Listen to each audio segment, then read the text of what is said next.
Direct from Foxborough, Massachusetts, the gem of Norfolk County, and taped at the studios of Foxborough Cable Access. It's Foxborough Central. And here's your host, Bob Hickey. And welcome to another episode of Foxborough Central. I am Bob Hickey, your host, and I thank you for taking the time to join with me and my guest as we talk about the people, events, and organizations that make Foxborough truly the gem of Norfolk County. Now, we are in Norfolk County and part of the Norfolk-Bristol District 4 State Senate. We are honored and pleased to be joined once again by our State Senator, Paul Feeney. Paul, welcome back to the program. Thank you so much, Bob. Great to be back on. Well, it's great to have you here, and we are excited because one of the services we try to provide here at Foxborough Central is straight information. Oftentimes we're promoting an individual, oftentimes we're trying to share an event or promote a cause. What this is straight news. This is what's going on up on Beacon Hill at our State House, in the Senate in particular. And the session just concluded, right? We're talking this first full week of August, and the session just concluded. Correct. Yeah, the formal sessions ended, supposed to end at midnight on July 31st. When did it really end? We stopped the clock a little bit, and I think we went till about 1:30 in the morning. Was the commuter rail still running, or did you have to get a ride home? No, matter of fact, I have staff here today. I had to give everybody a ride home from the office that night, but that's all right. We did a lot of good work that night. And yeah, so we're in kind of that time in the legislative cycle. They're 2-year sessions here in Massachusetts. So this one started in January of 2017. Mm-hmm. I got elected in October of last year and got sworn in November 1st. So I've had kind of 9 months of formal sessions, and now we're kind of taking a deep breath and trying to debrief and figure out what we can get going for next year. Well, I was going to touch on that. So you are completing the term that was originally with Senator Timilty, who's now Treasurer Timilty, and you have enjoyed this last 9 months. It's been a bit of a whirlwind, I'm sure, because you have to get yourself up to speed. Yeah. You were not at that level of politics. I served with you as a member of the Foxborough Board of Selectmen back in the day, but clearly it's a different ballgame up there. Really is a different world, and to say it was a whirlwind, Bob, I think is an understatement.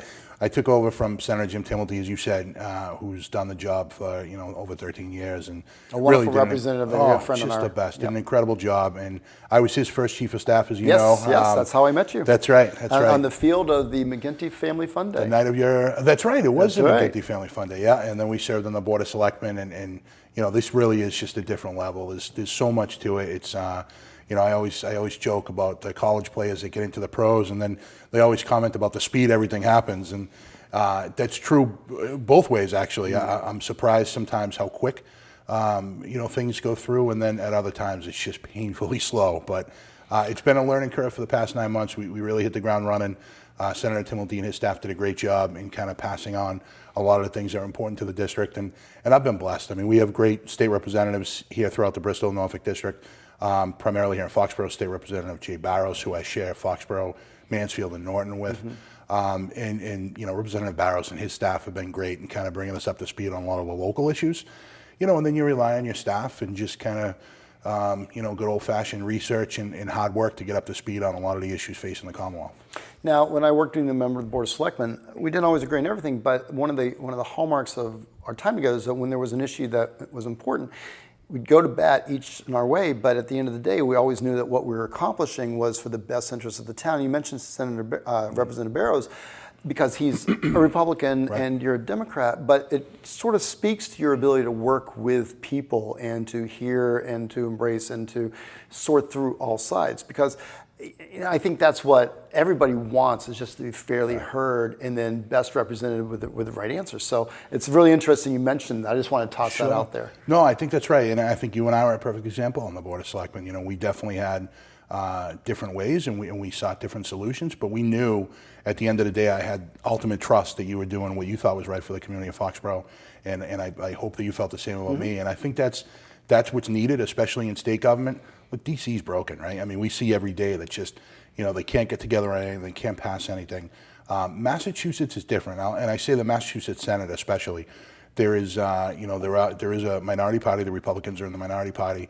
I will tell you that some of my best friends and the people that I bounce ideas off of a lot are people that are in that Republican Party, because I don't want to be in a bubble. I hear from certainly the people that have supported me and the people that are with me every single day. But I want to hear the other side, and that's been important to me. It's something that I've learned over the years from a lot of different mentors in my life. So that's how I serve, and I think it benefits the district, but it benefits me also. I like to hear different points of view. I'm always learning, always trying to research. I'm always trying to listen to people, and having Republican state reps like Representative Barrows here in this district helps. He certainly weighs in, and I do the same to him when policy issues come up. But we always joke that the minute we hit that border, when we leave the State House, the policy is dropped aside, and we're here to fight for the people of our community. So Right. we've done well with it. And there's so much to talk about. Of course, I'm speaking with State Senator Paul Feeney. I guess we can't call you a rookie. We now call you the incumbent. Congratulations on that. Our incumbent State Senator for the Norfolk District. I want to talk about what happened this last session. I want to talk about some of your accomplishments. I know that you've been passionate about some things, particularly the last time I saw you speak, you were speaking directly to the opioid addiction issue. I also know that there are some challenges in that, with your filling the completion of former State Senator Timilty's term, there's an election looming that you're going to again have to work hard to get your message across. So I want to touch on that a little bit, and then also just want to always start off with, how's everything going? You and Laura still, because you are our person here in Foxborough. You live right here in town, so. No, I am blessed, Laura, and and you've come by. We have a small cape up on North Street. Yep. As of the taping of the show, it's the night after Beyonce. Did you enjoy the concert last night? I enjoyed the concert. One of the louder ones I've actually heard at the stadium, which was nice. We went out. The weather hit it perfectly, so we were out in the back deck last night. It's all about the wind. It is all about the wind. Absolutely. Cloud cover. You get to know what type of sound you're going to get with the weather. So, but it's great. Yeah, I live right here in Foxborough, which is good for the district. I'm kind of centrally located. It's easy for me to get to all parts of the district. Not always easy for me to get in town and back, as you know, from somebody who commuted for so many years. But it's going great. I love the job. It's been like I said, the past 9 months have just been an incredible learning experience. But I'm doing what I love to do. I'm out talking to people. I'm out meeting with people.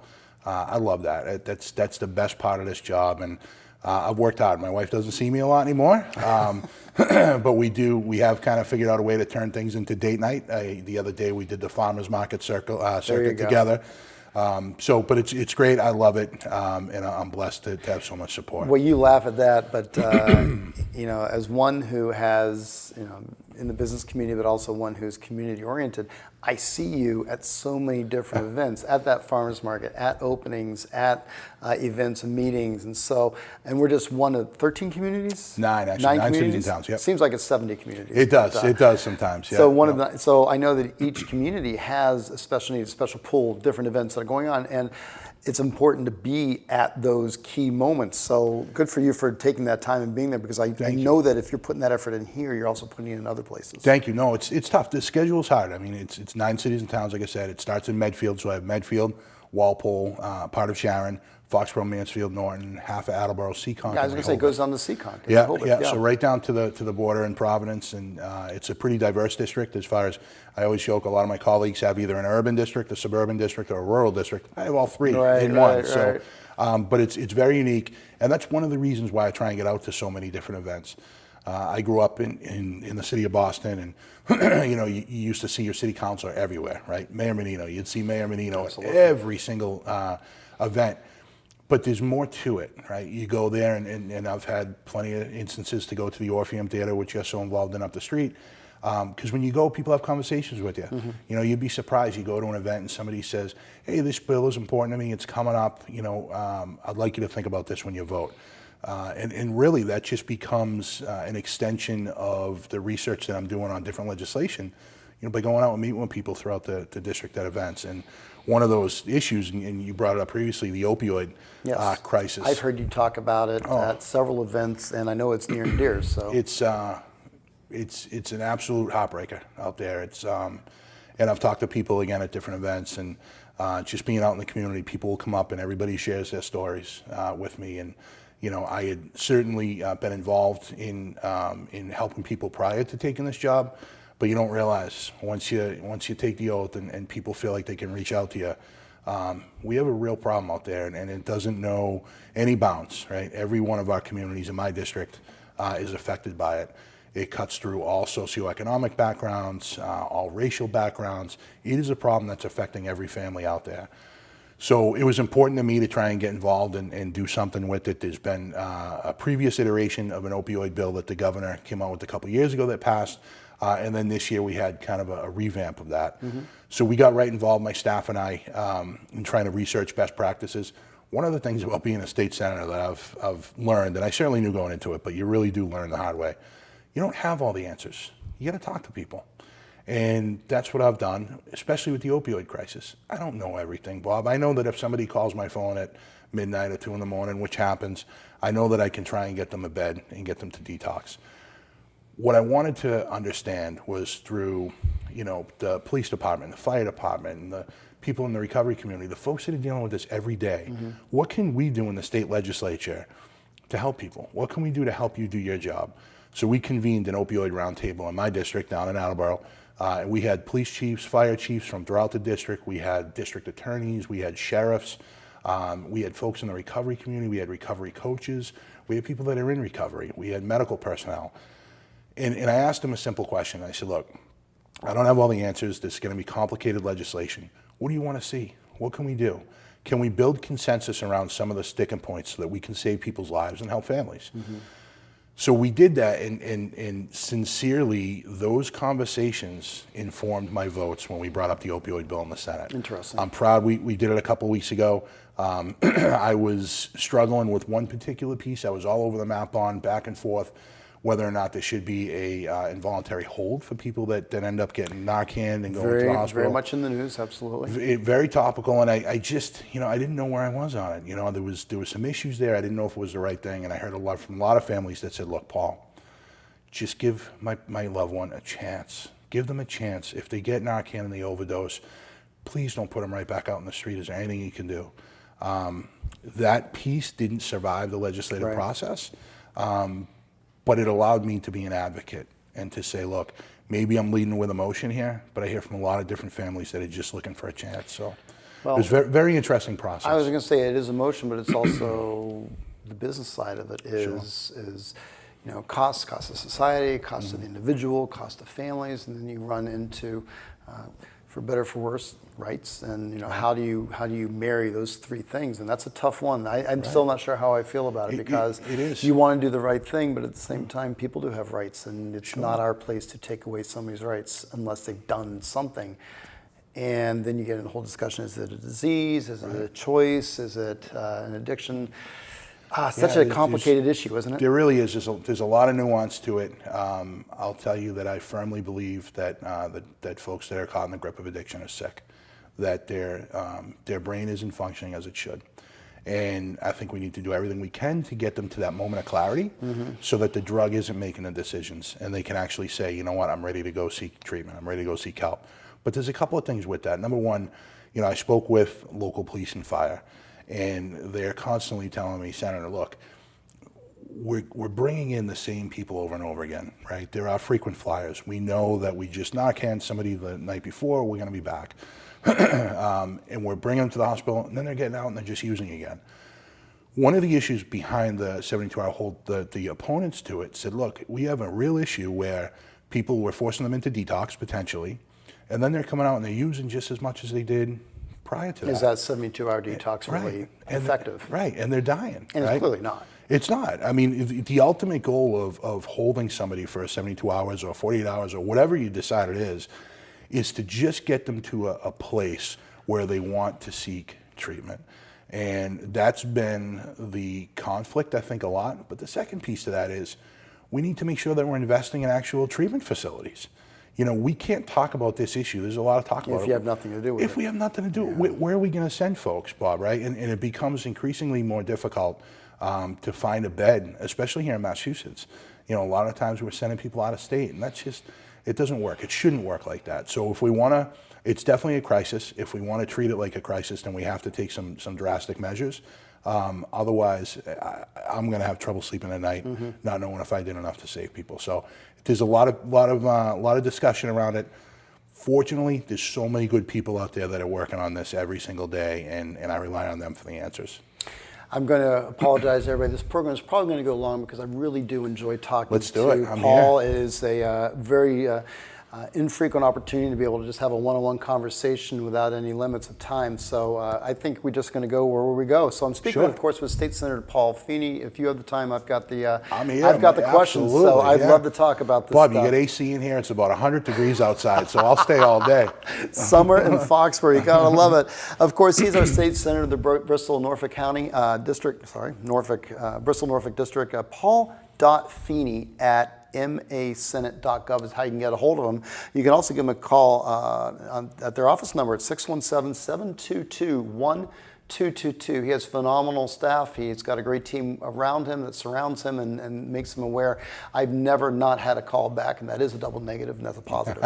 I've never not had a return call, so you can get a hold of him also if you want to. So, Paul, that is one of the myriad of issues that are facing not only our community, and it's funny that you mentioned that because there are other entities. Safe Coalition has been working very hard to create awareness and education.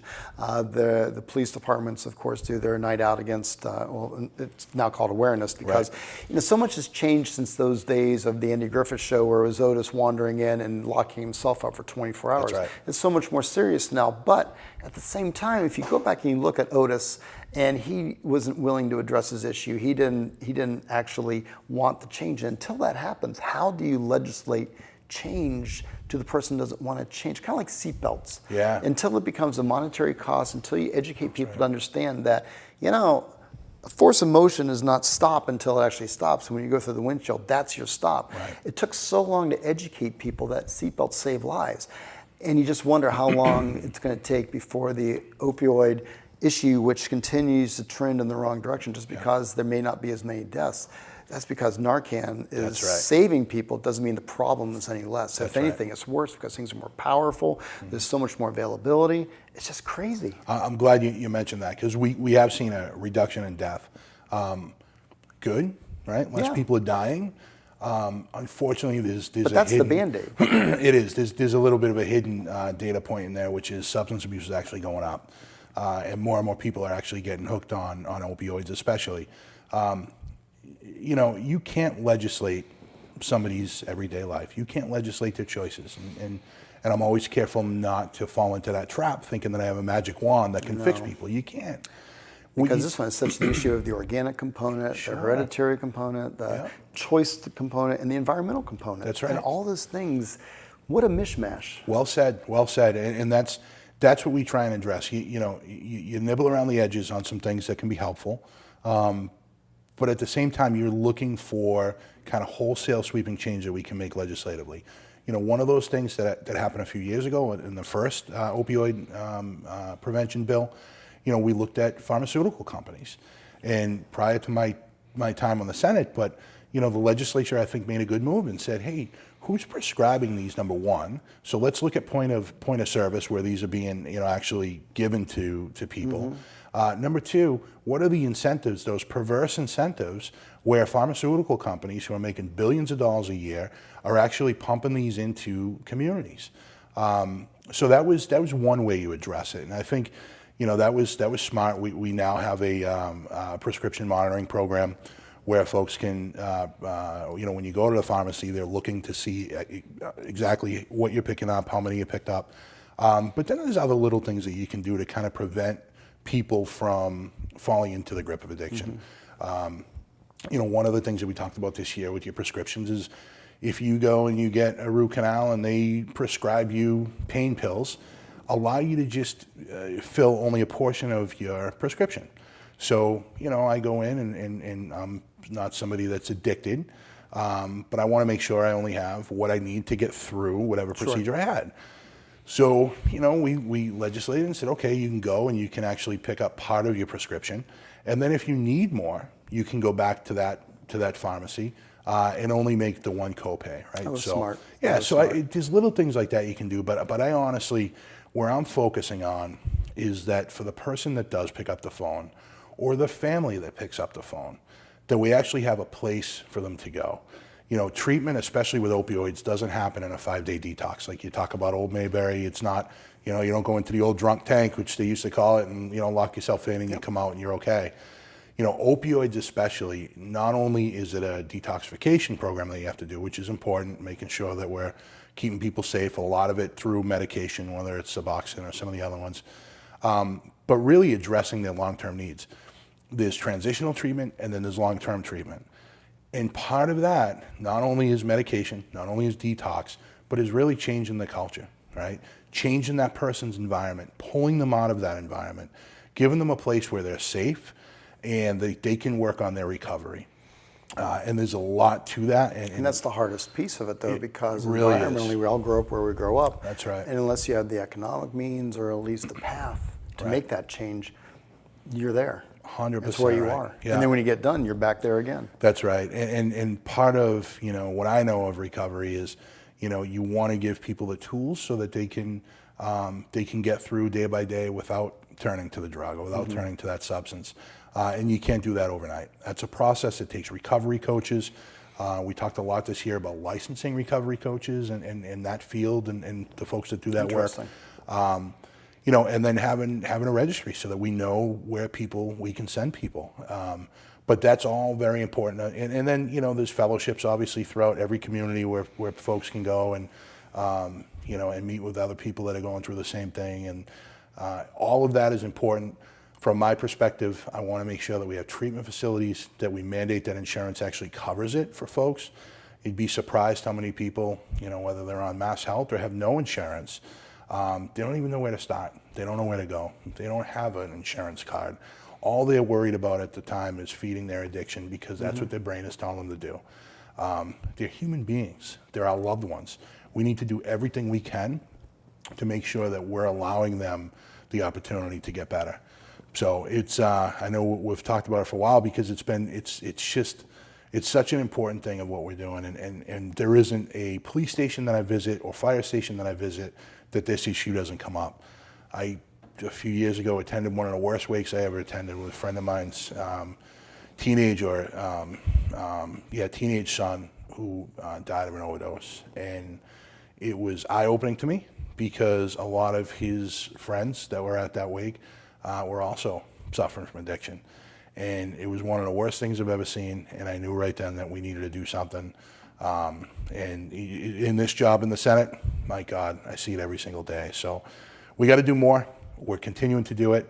We passed a good bill this year, and we just need to make sure that we're staying on top of it and doing this every year. We're looking at it and kind of tweaking the law to make sure that, that we're providing people with an opportunity. So I'm going to ask this question. Sure. Are you enjoying that work?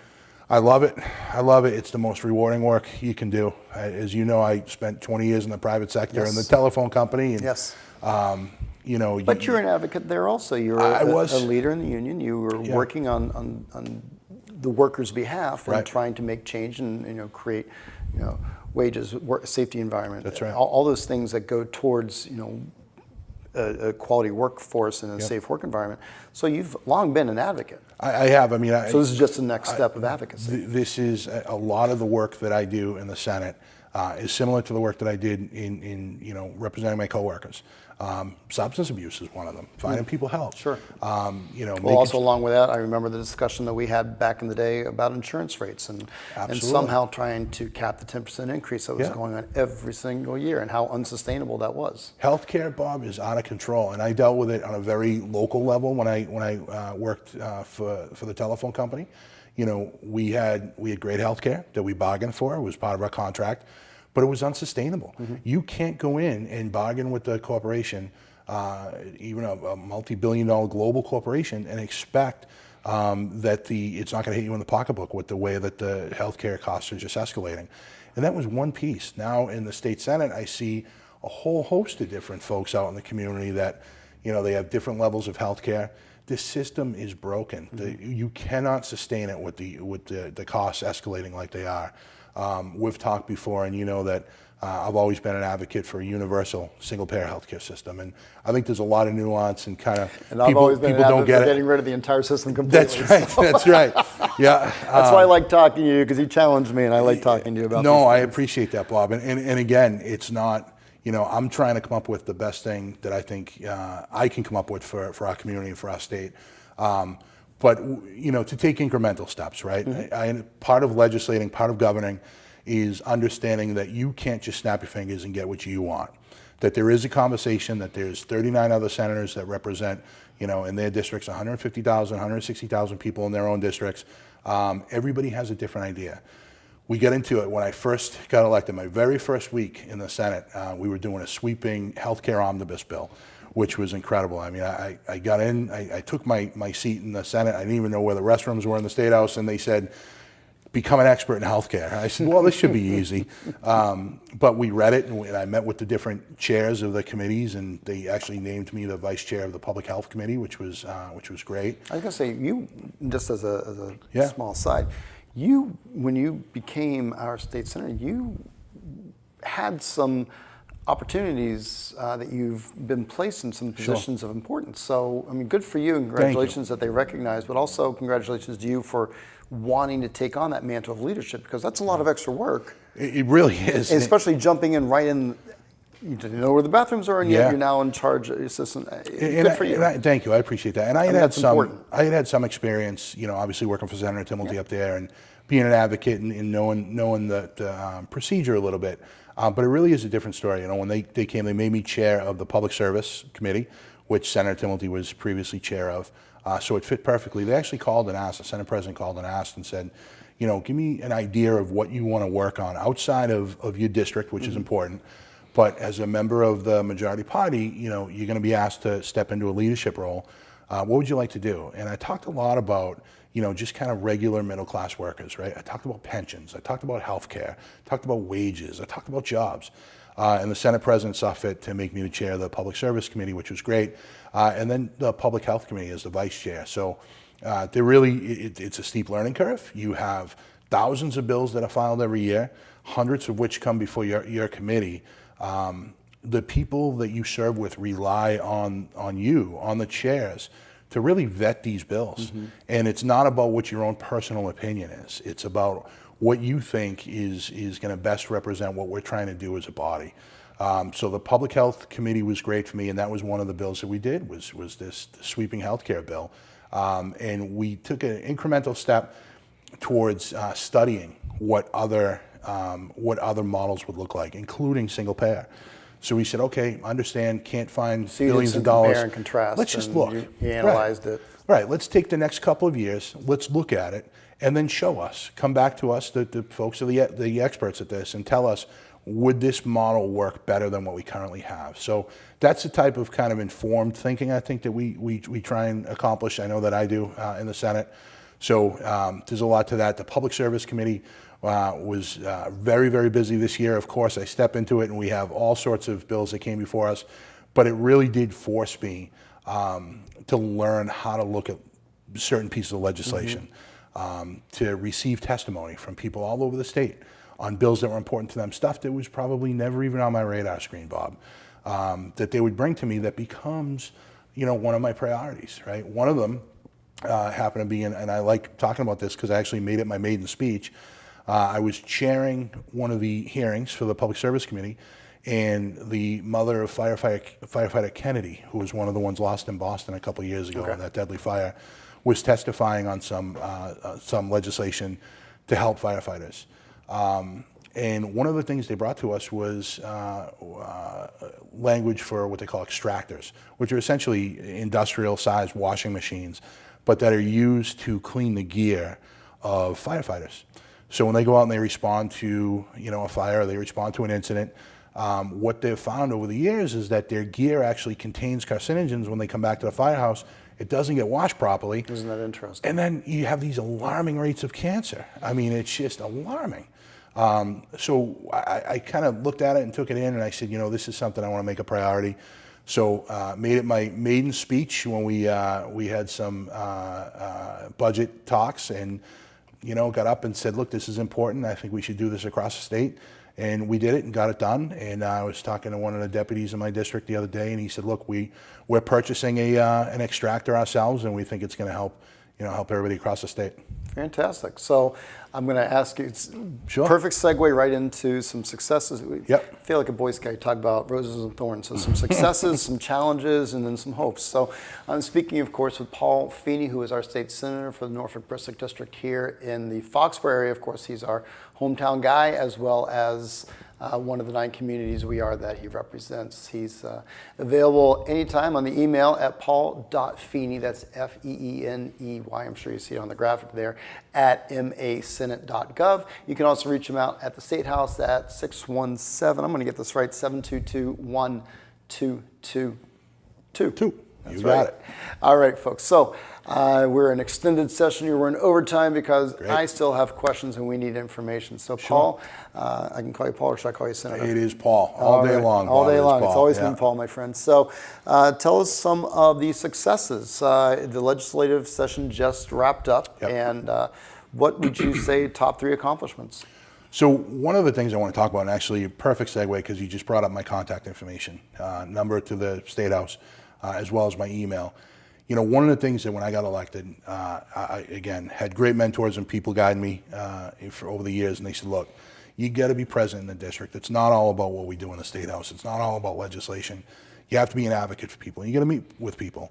So one of the things that we did when I first got elected, I sat with my staff and I said, look, let's make sure that we're booking me, scheduling me in every single community on a regular basis. That's office hours, and we try and mix them up. Sometimes we do weekday afternoons, sometimes we do weekends. We've done evenings in restaurants, just to give everybody a chance to come and talk to me, whether it's shift workers, folks that are taking care of kids during the day and can't come and want to meet on the weekend.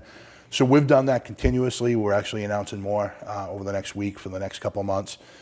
So the office hours have been a great success. I have a standing commitment at the Foxborough Senior Center the second Monday of every month. I'm there at 9 a.m. Second Monday of every month at 9 a.m. Second Monday at 9 a.m. So we'll be there soon again. And then we've just expanded that. So now I'm going to Medfield as well, Walpole Senior Center. Again, great opportunity for me to go, not only give information, I give a little bit of a legislative update, stuff that I'm working on, but then to listen and figure out what's on other folks' radar and their priorities.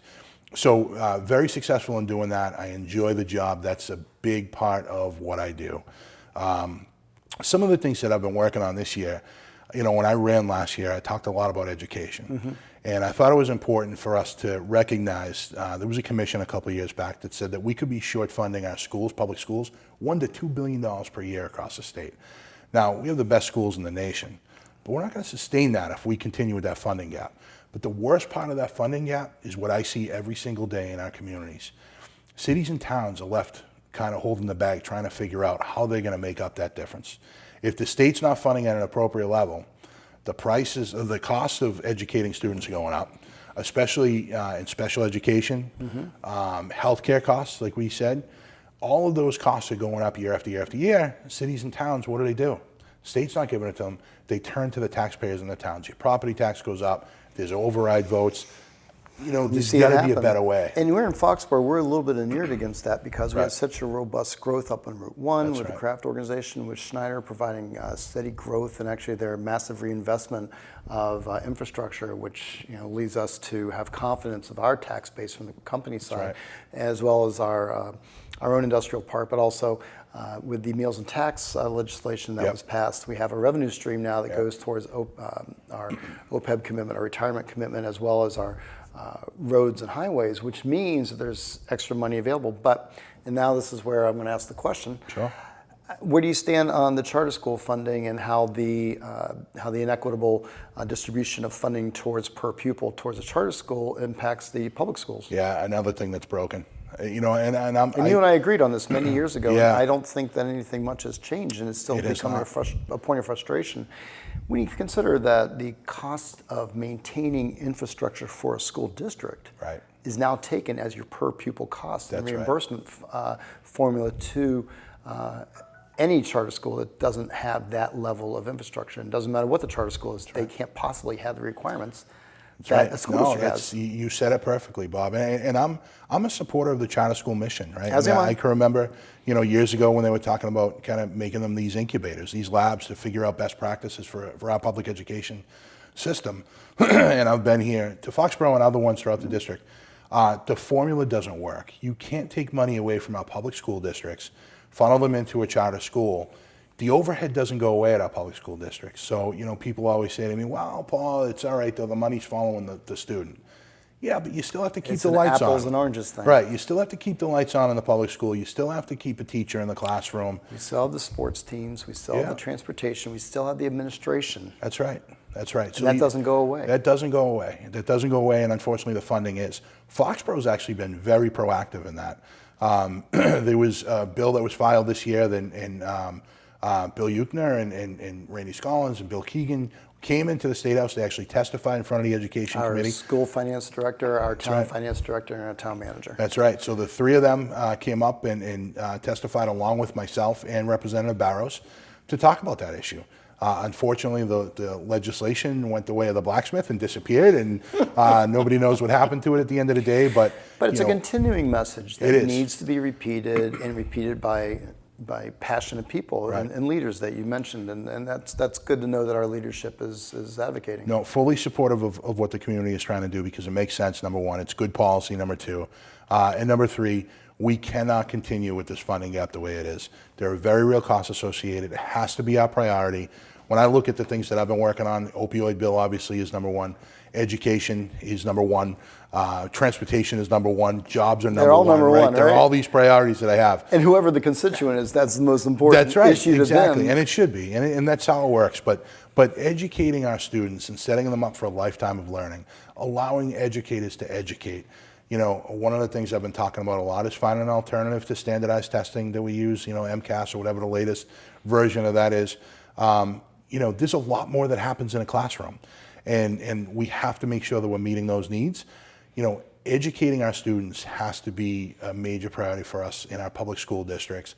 I worked on a bill, I co-sponsored a bill as soon as I got up there called the Foundation Budget Review Commission bill, the FBRC bill, filed by Senator Sonia Chang Diaz and others.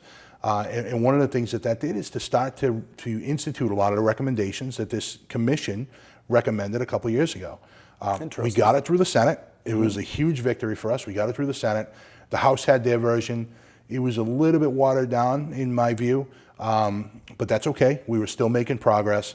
And unfortunately, what happened at the end of this session was a complete travesty, which is the two different versions could not be reconciled in time to get it done. Really? So we were facing a midnight deadline on July 31st. I saw both committees. What happens when there's two different versions, they put together conferees. So they have conference committee that make 3 members from the Senate, 3 members from the House, including representatives from the minority party, and they work out the differences in the bills.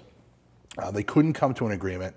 There was a lot of work done on it, but at the end of the day, we didn't do our job. We didn't get it done.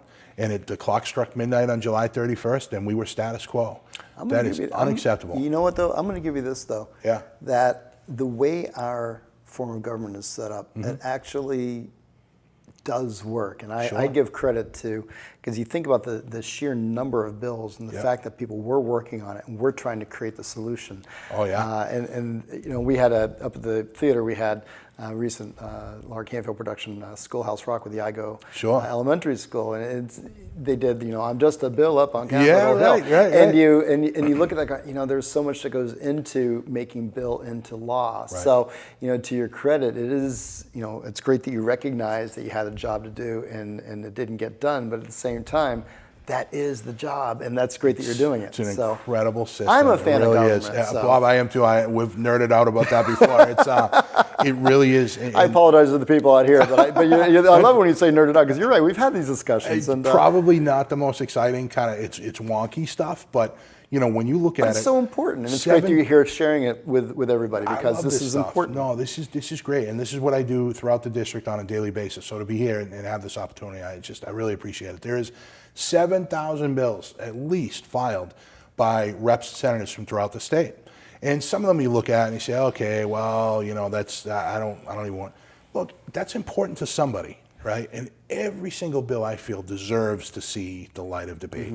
Whether it's in the committee process or on the floor of the House or the Senate, the merits of each bill should be discussed. But then as a chairman, you also know that you have to prioritize. You do. And you can't just, you know, open the floodgate and bring all 300 pieces of legislation out, because there's other chairmen and you have other, you just can't inundate everybody because nothing will get done. It is a balance, my friend. It really is. And you know, you listen to testimony of people, you talk with your colleagues, And one of the things that I like to do, and it's tough on my personal life because I usually do it at home when everything's done for the day, is I read through every piece of legislation that I'm gonna encounter. Okay. And I'm not saying that my colleagues don't. Right. I certainly wouldn't do that. But I think there's a misnomer out there that we kind of just vote on things and you see it and you say yes or no. I really do pride myself on understanding each bill. Maybe not to the level of an expert, right? I mean, there's certainly things that I don't understand that I have to go to other people for. But really just taking a look at it, trying to understand it, reading the testimony, looking at the summaries, and reading line for line in the bill if there's anything that jumps out at me. So as the chairman of a committee, you're kind of trained in that way, right? So that I can then turn around to the members of the body, the other senators, and say, yep, we looked at this. Here are the concerns that were brought up to us, and here's how we address them. And there's a lot of the times, bills will come before us, and then we redraft them in the committee based on certain information. And we have a great staff. The researchers of the committee do yeoman's work. They specialize in just that committee. So we really are blessed to have a lot of good people on board that look at that stuff. But it's important to know and read this stuff so that when you get down to it, and this was the best part about the final day, we did more bills in that final day than I think we've done in the 9 months I've been up there. It's just, nothing like a deadline. It's a deadline that motivates people, and but the best part about that was I was prepared. We kind of sketched out what we thought was going to come. I spoke with Senate leadership prior to the last week and said, look, is there anything that you want to put on my radar screen that I should be looking out for? My staff as well. We all put in a lot of hours over those last couple of weeks, a lot of hours, but that's all part of it. So that way when those bills came up and they were rapid fire and they started moving through the chamber, we knew exactly what we were voting on and where I stood. One of those bills, again, not to be wonky, was a bill called the Community Benefits District, which I never even looked into, read about, heard about. Similar to business improvement districts, which I know a fair amount about. But, heard one night that bill was coming up the next day and spent a few hours at home that night looking at it. Went against my leadership. My party and others in leadership wanted me to vote a certain way. I didn't think it was the right policy for the Bristol and Norfolk district, voted against it. But I was prepared for when the questions started coming in saying, hey, why did you do this? And you have to be able to defend your vote. And that's certainly what we were able to do. Interesting, great. And of course, I'm speaking with Paul Feeney, our state senator with the Norfolk Bristol district. So give me another one of the great accomplishments, and then we're going to talk about some needs, because there's always things that didn't quite go the way we wanted it to. So give me the happy list first. Yeah, so happy list. One of the things that when you're elected as a senator representing 9 cities and towns is you have to be able to deliver for your district. There is money being spent, and people can quibble about the number from time to time, and that's all part of it. And that's the governor sends his version, the House sends their version, the Senate does their version of our state budget. But included in that are needs for your district. The understanding, the way that the founders of our state constitution framed it, was that the people that are representing the district know best what the needs are. And then I take that a step further. The people that are in the communities I represent, the town managers, the boards of selectmen, the planning boards, the school committee members, the veterans agents, they know what those towns need more than I do. So we reach out to them. Before we get into any sort of budget discussions, we reach out to the cities and towns, say, what do you need? We compiled a list. We spoke with our state representatives. Luckily for me, the House actually does their version of the budget first. So a lot of that work that the state reps were doing, we were able to kind of support them and piggyback on it. Good. Here in Foxborough, I don't want to say unique need, because what we found is that it was across the state. But we've had some terrible storms over these last couple of years. Knocked out power for days in Foxborough. Everybody sitting at homes going, yeah, I remember. I couldn't watch Foxborough Cable Access for days. That's a tragedy. And one of the things that came to me was, look, we have to do something for Carolina Court, Centennial Court, to make sure that we're keeping the heat on for folks, especially the seniors in our community. And I would assume he's okay with me sharing the story, but Selectman Chris Mitchell, it was one of those storms. We lost power. I was on my way to Attleboro to meet with some folks down there, and I stopped at just up the street here. Selectman Mitchell pulled in. He was bringing coffee. And some other he was things out up on the road. Centennial Court, and he said, Paul, we shouldn't be spending money on anything until we can ensure that we can keep the power on for these folks that need it. And that's just the type of person Chris is. And I said, you know what, you're 100% right. You know, we were spending money on, you know, baseball fields and football fields and other projects, all, you know, important stuff. But he said, this is a basic need. So I said, you're right, let's get on it. So that the town, the selectmen, the housing authority, the town manager, we convened a meeting. Representative Barrows and I attended, and they said, can you help us with some funding to get generators into these two properties? Simple generators. Let us get some funding so that we can put them in, purchase them, install them, wire them up, so that we can actually keep the heat on for folks. So we did that. I went and I put a $50,000 amendment into the state budget for those items. Was extremely thrilled that my Senate colleagues adopted it and we got it through. They survived that conference committee process that I talked about earlier. And then the governor vetoed the funding. No, really? Which was, I was heartbroken about it. But the next piece to that is that you have an opportunity now to override some of the governor's vetoes. So we did that. Last day of session, we were able to, actually I think it was the second last day of session, we were able to come together again, do a series of veto overrides, and that was a big part of it. The $50,000 here for Foxborough for those generators. So hopefully that check comes soon, and that money's, you know, we guaranteed appropriation through the budget. Hopefully the check comes and we're able to get those generators in. But that just shows you the process. Literally a selectman in Foxborough stopping me on the street to say we need to do this, and then having everybody come together and having the support of Representative Jay Barrows to get it done, and we got it done. That's outstanding. Congratulations. Thank you. For us.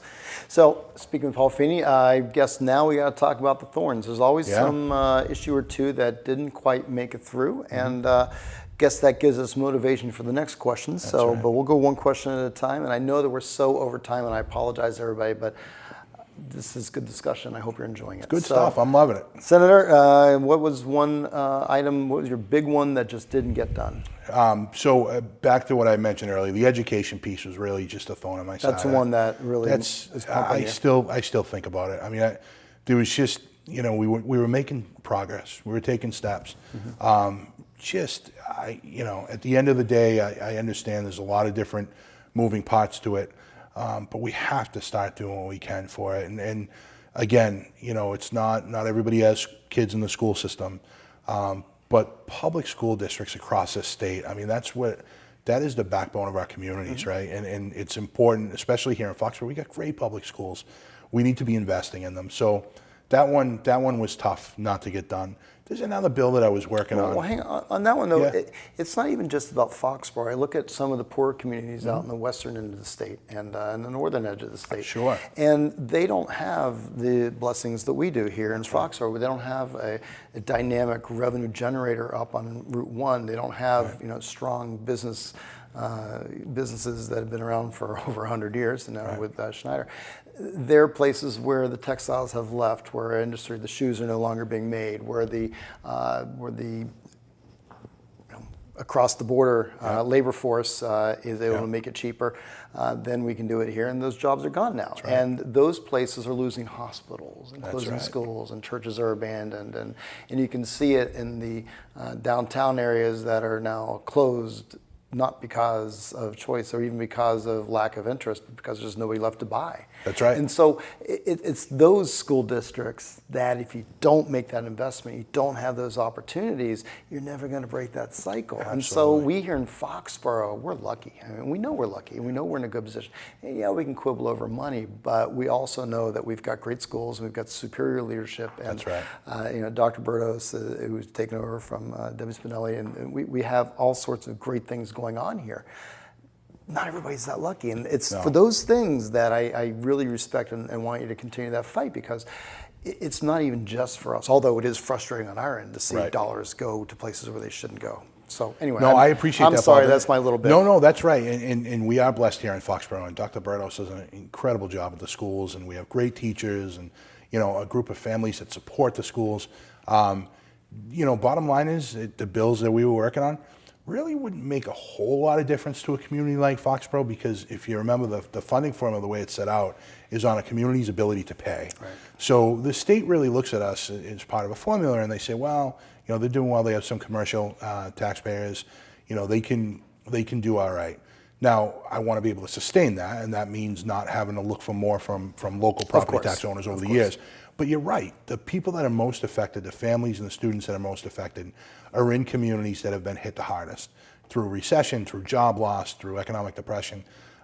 It's important that we do for them what we're doing here, that we make an investment in our public schools throughout the Commonwealth. So you're right to point that out, and I think that weighed heavily on my mind during those debates. And unfortunately, we didn't get it done. But I think the discussions are ongoing. We had a great discussion, this session. That's going to continue next session, and now you're not starting from scratch. You're not starting from ground zero. A lot of what they did agree on can be the basis for legislative promise next year. So I think that's an important way to see it. There was one bill that I was working on. That's going to be my next question. But yeah. You keep talking about that next Sure, bill. yeah. All No, right. I appreciate that. There was one particular bill that was important to me. I have a couple of families in this district, in Walpole and in Norton, and they're part of a skilled nursing program. Basically, they have children that require round-the-clock, 24-hour care.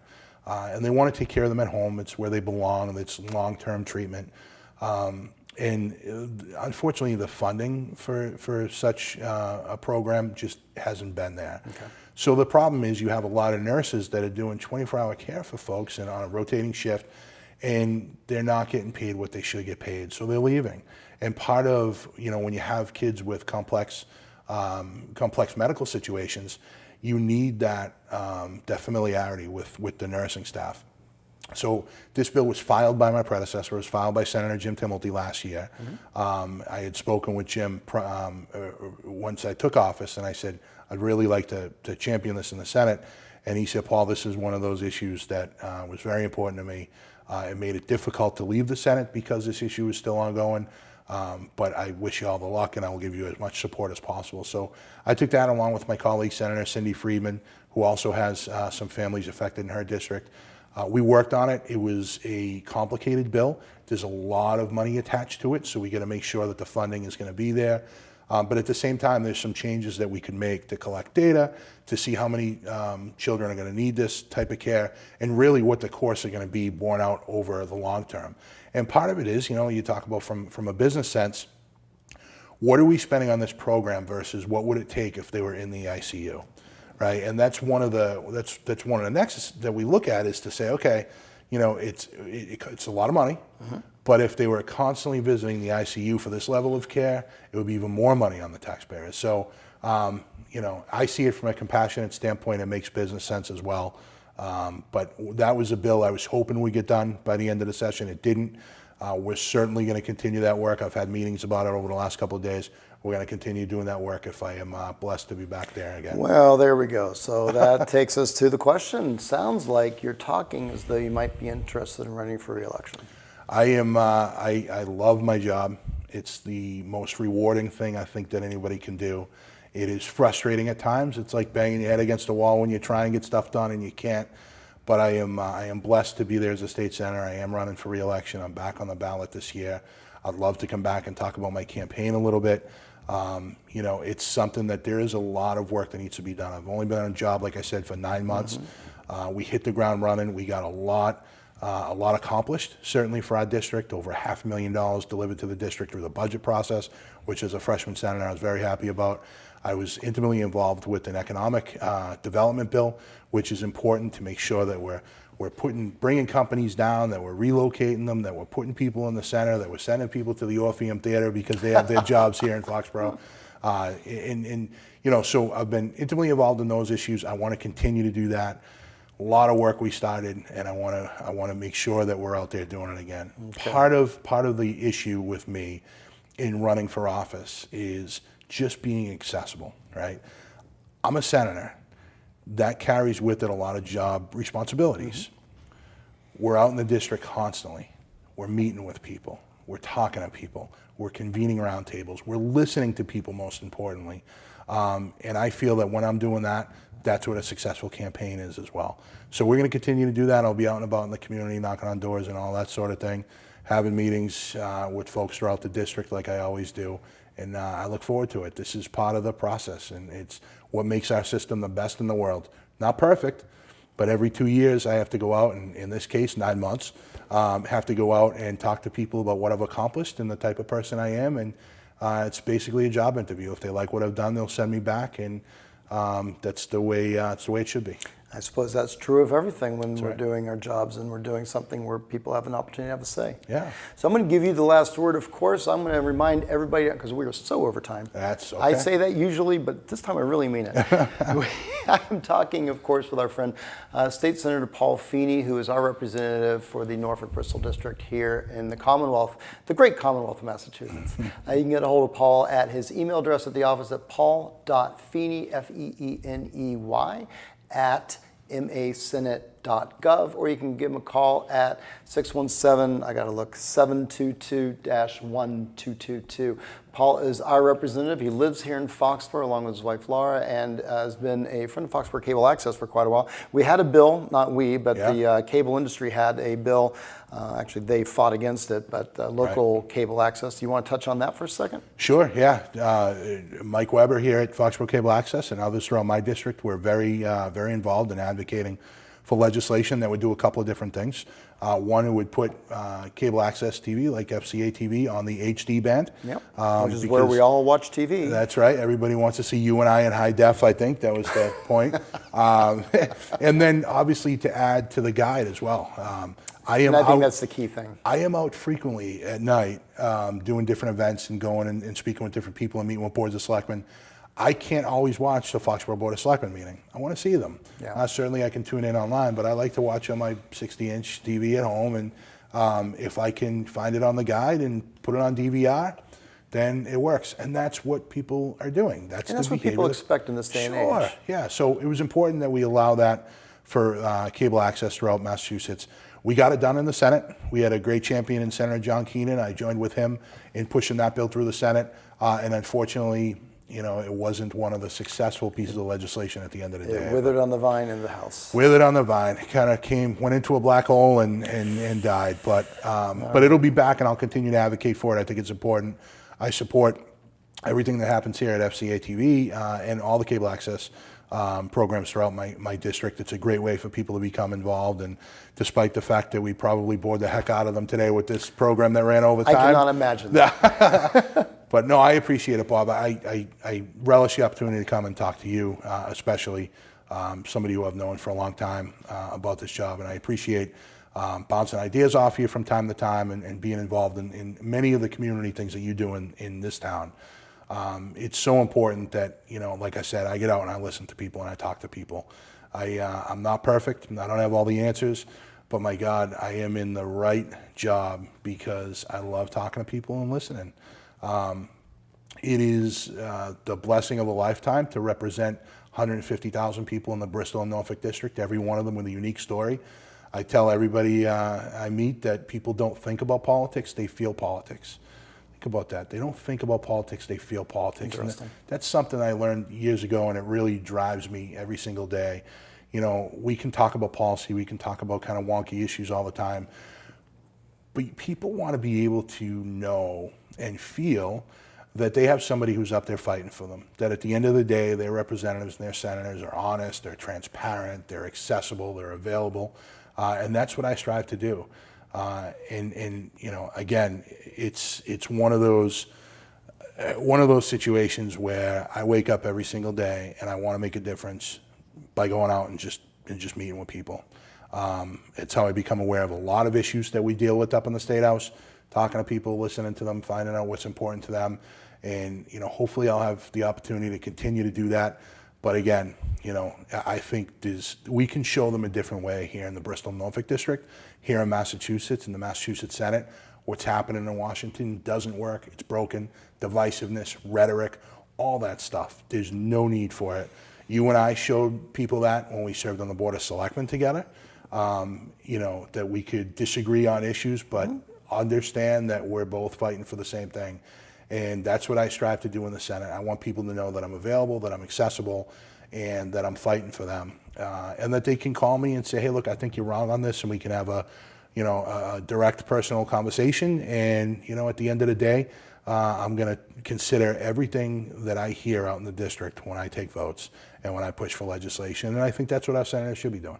Excellent. State Senator Paul Feeney, thank you so much for giving us the Thank Beacon you, Hill Bob. update, Awesome. concluding the 2018 legislative session. Yes. Thank Amazing amount of information, and thank you so much. It's your ability to just rattle these things off. That I'm very impressed. Oh, I appreciate it. No, thank you. Clearly, you're asking the right questions. Clearly, you've done the work, and Thank you. you know the material, and that's something that I hope people don't overlook. Thank you. I appreciate that. Paul is, of course, available to us here, not only in this program for the Beacon Hill Update, but he's at our Senior Center on the second Monday of every month at 9 o'clock in the morning. And if you don't see him here, you'll see him there. And if you don't see him there, you'll see him at other places around town because he seems to be everywhere all the time. On behalf of all of us here at Foxborough Cable Access, thank you for all that you're doing for us. Thank you so much, Bob. And thank you for joining us here on this extended edition of Foxborough Central with State Senator Paul Feeney. Until next time, folks, have a great day, Foxborough. Take care.